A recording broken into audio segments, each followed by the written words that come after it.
In a quiet valley wrapped in silver mist, where dawn came shyly and the wind carried the scent of rain and stone, there lay a small village called Dareth.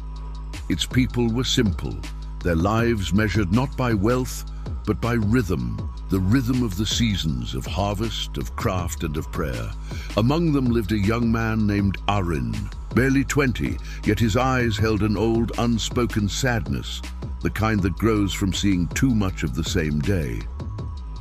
Arin was a weaver, like his father before him. Each morning, before the sun had fully risen, he would sit before his wooden loom, his fingers moving in silence, pulling thread through thread, creating beauty that others would wear, but he would never keep. The steady rhythm of the loom filled his home. Click, pull, release, click, pull, release, a sound both soothing and suffocating. His mother would watch him from the doorway, her hands folded in her apron, her voice tender but tired. "You weave faster each day, my son. Is it the thread that drives you, or the silence you're trying to escape?" she said gently. Arin would smile faintly, pretending not to understand. But deep inside, he did. Every sound, every pattern, every hour felt like a promise that something greater waited beyond the horizon. And yet, the mountains that surrounded Dareth stood like walls, keeping that promise locked away.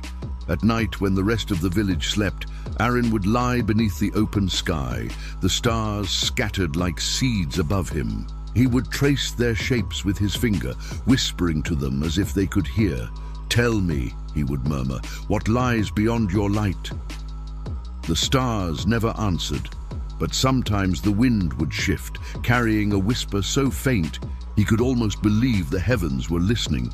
Then one evening, everything changed.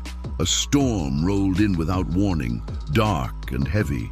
Rain lashed against the roofs, thunder echoed across the cliffs, and lightning split the sky.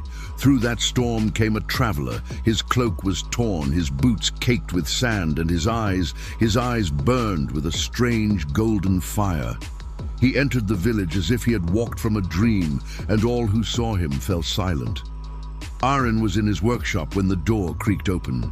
The traveler stepped inside, water dripping from his cloak. For a long moment, neither spoke. Then the traveler smiled. "You weave with patience, boy, but tell me, do you know what you are truly weaving?" The traveler said with a deep and calm voice. "Cloth for the merchants. It feeds us.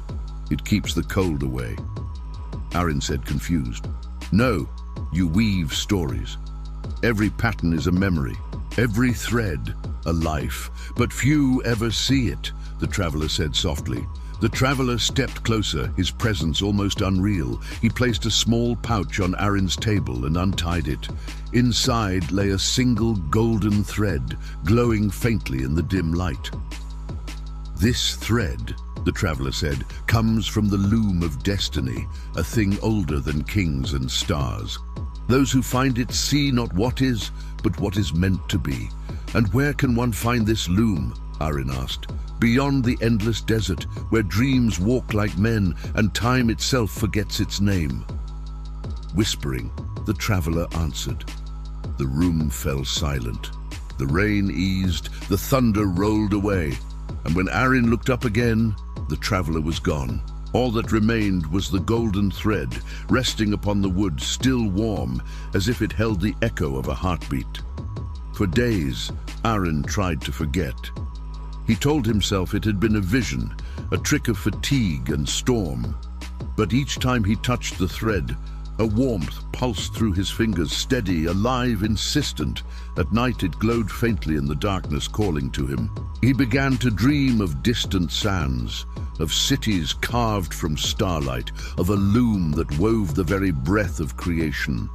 He dreamed of walking toward it and waking with tears on his face. His mother noticed the change. He ate less, spoke little, and spent long hours staring out toward the mountains. Worried, her mother said, "Arin, your mind wanders to places that will only break your heart. The world beyond those peaks is not kind." Arin answered, "Then why do I feel it calling me?" "Because the world is full of voices, my son, Not all of them tell the truth." His mother answered. Her words were gentle, but they could not still the storm within him. That night, Arin sat at his loom one last time. The candle flickered beside him as his fingers moved across the thread. He wove not a garment, but an image, the shape of a rising sun breaking through the mountains. When he finished, dawn was already painting the sky. He looked around the small house, his eyes lingering on every corner of his childhood. He kissed his mother's hand as she slept and whispered, "I will return." Then he took the golden thread, tied it around his wrist, and stepped into the pale morning light. The path beyond the village was steep and narrow, carved through rocks that whispered with the memory of ages. Below, the valley shimmered with mist. Above, the first sunbeams touched the peaks like fire upon snow. Each step carried him farther from safety, deeper into the unknown. He felt fear, yes, but beneath it something stronger, hope.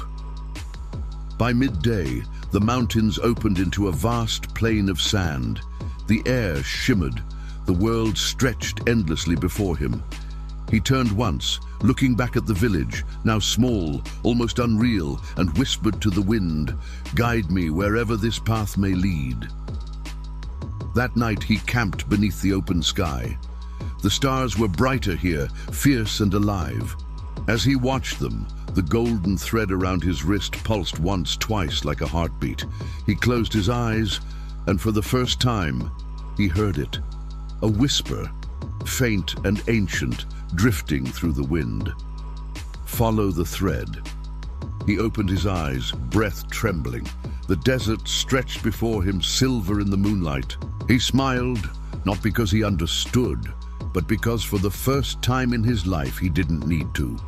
And so began the journey of Arin, the weaver who followed a dream into eternity. The wind carried his name through the sands. The stars watched in silence, and somewhere beyond the horizon, destiny began to weave. The sun burned high above the endless dunes, a white flame in a sky of liquid blue. Arin had never known such silence, a silence so complete it seemed to hum. Each step sank into the soft sand, and the wind whispered faintly, swirling around him like a living thing. The golden thread tied around his wrist shimmered, faint but steady, its glow guiding him forward. Days passed, or perhaps it was weeks. Time meant nothing here. There were no shadows to measure the day, no stars to guide the night. The desert stretched in all directions, reflecting the same image: dunes, wind, heat, and emptiness. At times, Arin thought he saw figures in the distance, people walking across the horizon, or cities glimmering like jewels in the sun. He would run toward them, shouting, desperate for a voice to answer. But when he reached them, there was nothing, only his footprints and the silence. He began to understand why they called it the Desert of Mirrors. It did not reflect the sky. It reflected the mind. On the seventh day, or what he believed to be the seventh, Arin's water skin emptied. He sat beneath a jagged rock for shade and stared at the thread. It still pulsed gently like a heartbeat, as if alive. "Show me where to go," he whispered, but the thread gave no answer. Then, from the heat and haze, a voice drifted, faint, melodic, and strange. It was a woman's voice, singing in a language he didn't know. The tune carried through the wind like glass breaking and reforming. He stood, squinting through the heat. A figure moved between the dunes, cloaked in silver, her steps light, leaving no trace behind. "Wait!" Arin called, his voice cracking. "Please, I need water!" The woman turned. Her eyes shone like pools of moonlight. She said nothing, only smiled, and gestured for him to follow. He obeyed. For hours they walked in silence, the dunes shifting beneath their feet. Finally they reached a wide basin, a hollow in the desert filled with still water. Arin fell to his knees, drinking deeply, the cool liquid spilling down his chin. When he looked up to thank her, the woman was gone, but her reflection remained in the water. He froze. The surface rippled, and from the reflection she spoke. "You seek the loom of destiny." Her voice came like an echo from beneath the water, calm, ancient. "Yes," Arin whispered. "Do you know where it lies? It lies beyond what you are willing to lose." Arin frowned. "I don't understand." The reflection's eyes glowed brighter. "This desert shows you not where you are going, but who you are. It reflects the pieces of your soul you do not wish to see." The water darkened. Arin leaned closer, and the reflection changed. It was no longer the silver woman. It was him, but older, his face hardened, his eyes cold. Behind him in the reflection lay his mother's house in ruins, the loom shattered, ash falling from the sky. "No," he whispered, "that's not real." "Every dream begins as truth," said the voice beneath the water. "The question is, whose truth will you follow?" The reflection of the older Arin looked at him with pity. "You left her," it said. "You left her to die while you chased a lie." Arin's heart pounded. "That's not what will happen." The reflection smiled sadly. "It already has." The water rippled again, and suddenly the reflection wasn't his face at all. It was the traveler, the man from the storm. His golden eyes glowed brighter than before. "The thread you hold," the traveler's reflection said, "is both gift and curse. It connects you to the loom, but it also binds your fate. Every step you take, it weaves another thread of what must come to pass." Arin trembled. "Then why did you give it to me?" The reflection tilted its head. "Because the loom must choose. And it chose you." Before Arin could speak again, the reflection shattered. The water rippled outward, bursting into light. He shielded his eyes, and when the light faded, the basin was gone. He stood once again in the desert, the sand untouched, the air still. No footprints, no water, no woman, only the thread, glowing brighter now, pointing toward a new horizon, a faint mountain range far beyond sight. Exhausted but renewed, Arin began to walk again. Each step felt heavier, but his mind was clearer. He understood something now. This journey was not only across the land, it was across himself. As night fell, the desert cooled. The stars bloomed like silver blossoms across the sky. Arin lay down, staring upward, his body aching, his heart quiet. He thought of his mother, of her hands guiding his when he first learned to weave, of her songs that carried him to sleep. He wondered if she still looked for him, if she still believed he'd return. The wind shifted, soft and low. It carried a whisper through the dunes. "Do not look back." Arin sat up. The voice was familiar, the same whisper that had called to him from the stars before his journey began. "Who are you?" he asked aloud. There was no answer, only the sound of sand moving, as if something vast stirred beneath it. Then, from the distance, the ground shimmered, and something began to take shape. It was a structure, faint at first, like a mirage, a tower made of glass and light rising from the dunes. Its walls reflected the stars, bending the sky around it. The golden thread on Arin's wrist began to hum. He knew then this was his next step. He rose to his feet, his strength barely holding, and began to walk toward the tower. Each step felt like walking through memory, flashes of his childhood, his laughter, his fears, his mother's voice. The closer he came, the heavier it grew. The desert resisted, as if the sand itself tried to hold him back. Finally, he reached the base of the tower. Its surface was not glass, but liquid, smooth and reflective. When he touched it, it rippled beneath his fingers, warm like living skin. He leaned closer and once again saw his reflection. But this time it wasn't twisted or broken. It was him, calm, certain, older, but with light in his eyes. The reflection spoke softly. "You are not lost, Arin. You are being remade." Before he could respond, the reflection reached out and pulled him through the surface. The desert vanished. Light swallowed everything. And as Arin fell through that endless brilliance, he heard the whisper again, clear and close this time. Follow the thread. Then there was silence. Light surrounded Arin as he fell, endless and blinding, a river of color that shimmered with threads of gold and blue. When his feet finally touched ground, he stood in silence. The tower was gone. He found himself inside a vast hall, a place that seemed to breathe. Pillars of woven silk stretched from floor to sky, each one glowing faintly, humming with unseen energy. The air itself seemed alive, moving in slow waves.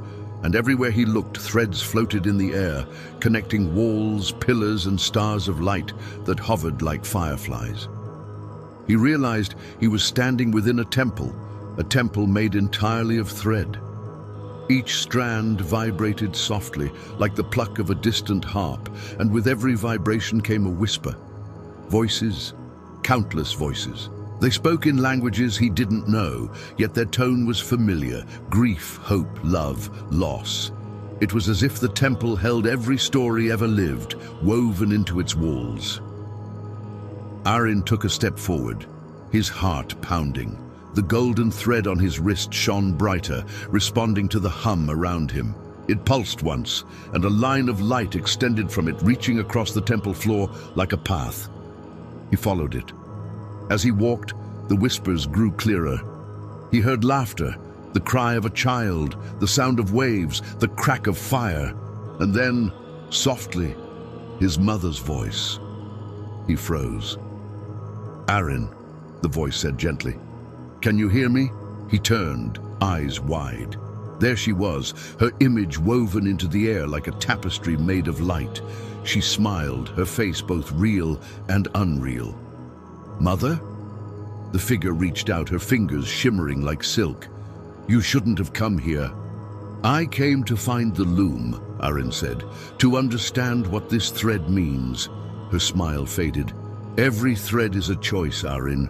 Every choice is a cost. The loom shows you not what you wish to see, but what you must." Before he could speak, her form began to unravel, threads peeling away into the air. He tried to reach for her, but his hand passed through. The whispering around him grew louder.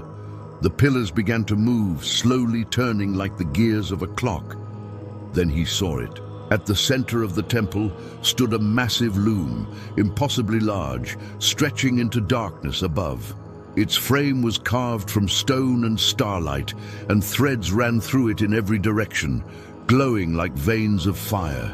It moved on its own, weaving patterns faster than the eye could follow.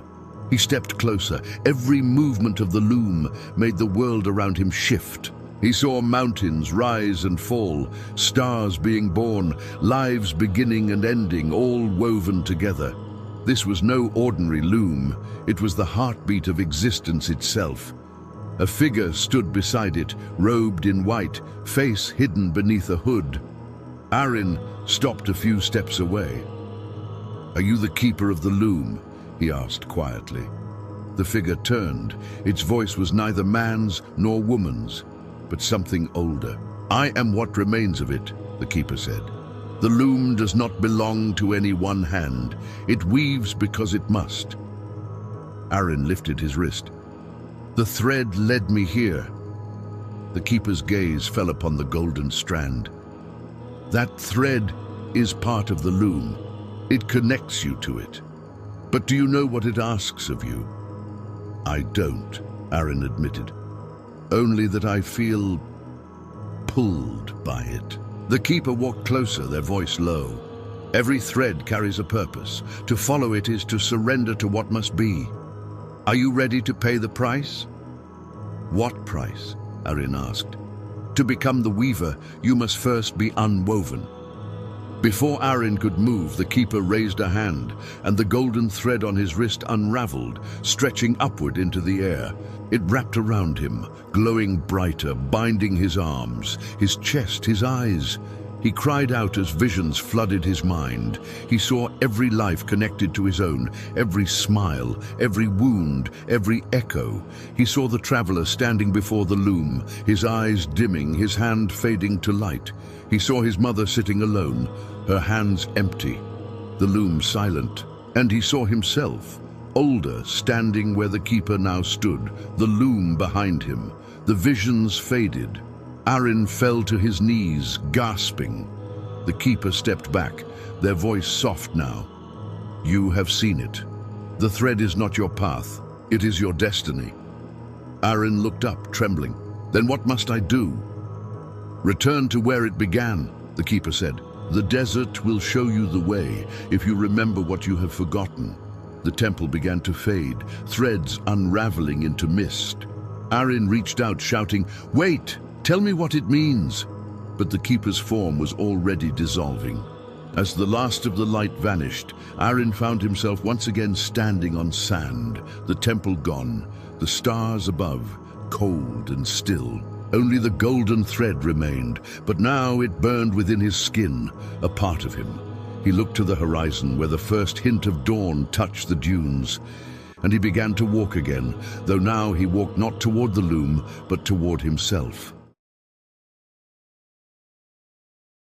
The desert had changed. It was no longer golden and vast. It was grey, silent and heavy. Even the wind had stopped moving. Arin walked for hours, maybe days, and saw no sign of life.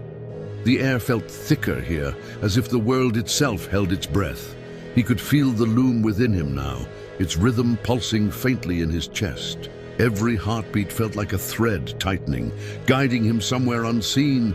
Then out of the stillness came a whisper, not from the wind, not from the stars, from inside his own mind. Why do you still walk, Arin? He stopped. The voice was his own, but darker and heavier. He turned, and standing behind him was himself. Same face, same eyes, but colder, harder, wearing a faint smile. You've come so far to escape yourself, the shadow said, but this is where the journey ends. I don't understand, Arin said quietly. The shadow stepped closer. You think you're following destiny, but you're only running from guilt. Guilt? Arin asked, shocked. You left her, the shadow said. Your mother begged you to stay. You promised you would return. You never did. Arin clenched his fists. She wanted me to live. She wanted me to find what I was meant to do. She wanted her son, the shadow said sharply. Not a dream, not a myth. Arin took a step back. You're not real. The shadow smiled. Then why does my voice tremble the same as yours? The desert around them began to move, dunes twisting into walls, wind rising like a storm. The sky cracked open with flashes of dark light. All around, thousands of reflections appeared, copies of Arin, all whispering the same words. You left her. You failed. You are the thread, not the weaver. Arin fell to his knees, pressing his hands over his ears. Stop, he said loudly. The golden thread on his wrist pulsed, and suddenly a light burst from within his chest, bright, pure, cutting through the storm. The reflections shattered like glass. When the light faded, the shadow stood alone before him, silent. Arin rose, his voice steady. You are not my enemy. You are what I've hidden. The shadow tilted its head. And what will you do with me now? Arin stepped closer, his voice calm. I will weave you into what I become. He extended his hand. The shadow hesitated, then took it. The two forms merged, the darkness and light folding together until only one remained. The desert quieted. The sky cleared. And for the first time, Arin felt whole. He looked down at his wrist. The golden thread was gone. Instead, the light now pulsed faintly within his skin, as if it had always been there. He looked to the horizon, and there, rising from the sand, was the faint glow of something vast and familiar. The loom. But this time, it called not as a destination, but as an ending. Arin began to walk towards it. The loom towered above the desert like a living mountain of light and shadow. Its threads shimmered in the air, endless and alive, stretching from the ground to the heavens. Each strand pulsed with colors that no human eye had ever seen, weaving patterns that changed with every breath of the wind. Arin stood before it, motionless, his feet buried in the golden dust of time. He had walked for days without sleep, guided only by the faint heartbeat of the thread around his wrist. Now that golden thread glowed brighter than ever, its warmth spreading through him like the touch of something divine. He looked up. Above him, the loom's threads moved as if stirred by unseen hands, slow, graceful, eternal. They hummed softly, a sound older than the stars, a sound that was not heard but felt. It resonated deep within him, calling not his body, but his soul. He stepped closer. The air trembled. The ground beneath him shimmered, and for a moment he saw worlds within worlds, cities made of glass, oceans that burned, skies of silver flame. Each image flickered across the threads like memories of creation itself. Arin realized then that the loom was not a thing built, but a living truth, the heart of existence, where every life, every choice, every moment was woven together. He saw threads of love and grief, of triumph and loss, intertwining endlessly, shaping the story of all that ever was. And among them, he saw his own, a single golden line that had guided him from the Valley of Dareth to this sacred place beyond time. He reached out, trembling. The closer his hand came, the more the loom seemed to breathe, expanding, contracting, whispering in languages forgotten by men. The air around him shimmered like water, and the scent of the desert gave way to something new, the scent of rain on stone, of dawn breaking after 1,000 years of night. Arin closed his eyes. Memories flooded through him, his mother's laughter, the quiet hum of his loom, the warmth of the traveler's fire, the sting of the endless sands. He saw himself as a child, weaving small, crooked patterns that meant nothing then. But now, in this place, each one seemed to hold a secret meaning. He understood. The loom of destiny had always been there, not in the desert, but within him. Every thread he had woven in his small house in Dareth had been part of it. Every moment of doubt, every tear, every heartbeat was already written into the design. He opened his eyes and stepped into the light. The golden thread around his wrist lifted on its own, reaching toward the loom as if recognizing its origin. For a brief moment, the two threads, his and the loom's, touched, and in that instant, the world unfolded. He saw time unravel like a tapestry. He saw the rise and fall of empires, the birth of stars, the first whisper of wind across the waters of creation. He saw faces, countless faces, laughing, crying, living. And through it all, he felt peace. The loom sang, not a melody, but something deeper, a harmony made of existence itself. Its rhythm pulsed through him, merging him into its weave. He felt his body dissolve, his thoughts scatter like dust in sunlight, and in their place a single truth emerged. He was not the weaver, nor the thread, he was the weave. The desert around him began to fade. The dunes turned to waves of light, the sky to a curtain of color. His feet no longer touched the ground. He floated, weightless, surrounded by the glow of creation. In the distance, he thought he heard his mother's voice, soft and warm, whispering his name, but he did not turn back. He smiled, not with sorrow, but with understanding. Every goodbye was a beginning, every end a return. The golden light engulfed him completely. For a moment, the loom pulsed brighter, its threads tightening, completing a pattern unseen by any eye. Then, as quickly as it had flared, it dimmed again, serene, eternal, waiting for the next soul to wander its path. When the desert wind blew once more, only silence remained. But in that silence, something new stirred. Among the sands, a single golden thread shimmered faintly, catching the morning sun. Far away, in the valley of Dareth, a young child sat before a loom, her small fingers clumsy but patient. Her mother watched her from the doorway, smiling softly. The child hummed a tune she didn't know she remembered, the rhythm of thread and destiny. Click, pull, release. Click, pull, release. And above them, unseen, the loom of destiny continued to weave.